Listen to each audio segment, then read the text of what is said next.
众大宝贝们，我是你的九九呀。今天咱来聊一部关于死后的故事，死后文。死なないと言えないこともある。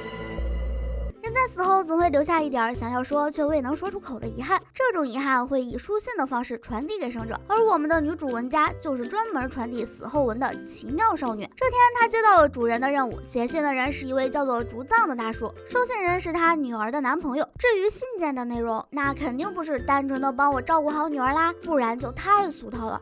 大叔的女儿叫小奈，是一个个性爽快利落的优等生，平时和一个叫祥太的少年来往密切。自从父亲死后，小奈就没有再来过学校，祥太为此也很是沮丧。之前两个人经常去废弃大楼制作火箭模型，现在也只剩下他一个人了。这天，祥太来到大楼楼顶，发现自己的工作室烟雾缭绕，打开门看到浓雾深处站着一个少女，这个少女就是文佳。文佳也没废话，直接掏出了一封信，问他是不是小奈的恋人。这个问题直接让祥太脸红发热，不知所措。明眼人都看得出来，这个大兄弟是暗恋人家呀。祥太讲起了和小奈的过往，他俩相识于这座废弃的大楼。那时候祥太正在进行第一次喷射实验，虽然实验失败了，这却让他结识了小奈。后来小奈时不时的来看他发射火箭，即使小奈不理解火箭的构造，但是他坚信祥太可以成功。文佳一听到他不是小奈的男朋友，就准备离开。祥太想了想，父亲的信对于小奈一定很重要。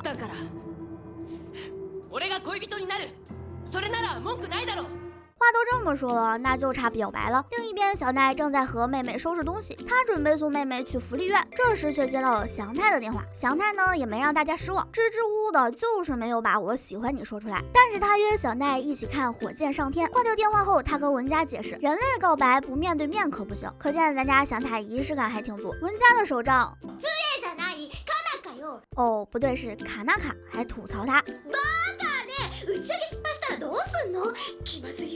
说的有道理啊，这要是失败了，那岂不是糗大了？于是他又开启了后期工作，待火箭完善好，祥太还为他起了个名字，万事俱备，就差表白。结果当天就发生了不得了的事，卡纳卡听从上级的指示，把信交给了祥太。等文佳赶到时，祥太已经把信看完了，信上说是小奈亲手杀死了他的父亲，还要让她男朋友去告发他。祥太才不信这信上的鬼话，毕竟在他眼里，小奈是个温柔善良且善解人意的女孩子。于是他冲出家门，想要找小奈问个明白。两个人坐在长椅上，祥太并没有直接问他关于父亲的事，而是听着小奈以后的打算。小奈说准备把妹妹送到福利院，自己则要出门打工赚钱，因为他不希望妹妹以后被钱绊住了脚步。听了这些话，祥太更加觉得他不是凶手。然后他说火箭已经完工了，如果可以成功升空，能不能恋个爱呀？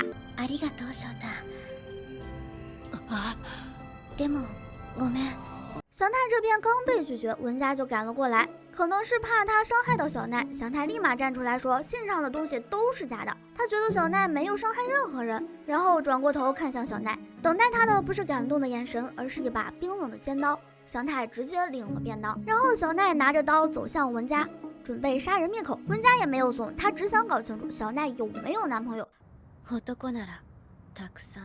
说完他就准备大开杀戒，但是文佳他是谁呀？一眨眼就不见了，只剩下小奈看着祥太的尸体，心里五味杂陈。到底为啥他如此心狠手辣？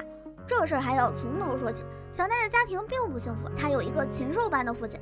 为了快速挣钱，小奈的父亲逼迫他去拍摄不雅照片，而拍摄地点就是和祥太相识的废弃大楼。这件事还在学校闹得人尽皆知，他也为此遭到了孤立。这对于小奈已经是司空见惯了。直到有一天，父亲提议让妹妹下海，妹妹是他的底线，也是他唯一的希望。最终小奈忍无可忍，杀了父亲。后来就是祥太这个倒霉蛋知道了这件事，领了便当，小奈随便找了个地方就把他给埋了。常在路边走，哪有不湿鞋？没过几天，警察就发现了尸体，并且找到了蛛丝马迹。小奈把妹妹安顿好，割掉了长发，换了身行头，踏上了去往其他城市的列車。在列车上，他再次遇到了文佳。文佳说有封信要给他，信是祥太的死后文，是依恋吗？还是遗憾？信里说，いきなりこんなものが届いてびっくりしてるだろうな。ごめん、気づいてあげられなくて。それなのに俺のロケットのこと信じてくれてありがとう。哎，祥太真的是太雅撒气了。小奈看完信，急忙下了车，朝着他们相识的大楼跑去。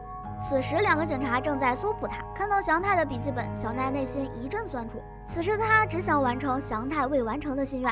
他曾说相信祥太的火箭会成功，其实这个火箭也承载着他和妹妹的希望。小奈来到楼顶，在看到火箭上写着自己和妹妹的名字时，心里更是难受。他拿出笔把小阳太的名字也写了上去，然后按照小阳太的笔记一步一步的检测。然而前来调查的警察已经进入了这栋大楼，小奈按下了发射按钮，火箭倒数1分钟发射，警察也到达了楼顶。突然一阵风将一旁的罩子吹到了火箭上，小奈拿着刀想要去割掉绳子，恰巧一个年轻的警察赶到了现场，他以为小奈拿着刀要袭击警察，于是开了枪，小奈中枪倒下。时间一到，火箭也如愿的升上了天空，他的生命也走到了终点。見えてる翔太、届くといいな、翔太のロケット。几天后，文佳找到了小奈的妹妹。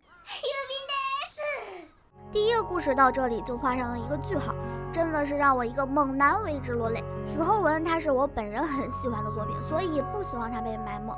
能把一部动画同时贴上治愈和治愈的标签是一件很难的事。死后文中所呈现的都是独立起来的单元故事，集集都能发人深思。喜欢这个系列可以点赞订阅我的频道哦。我们下期再见，爱你们，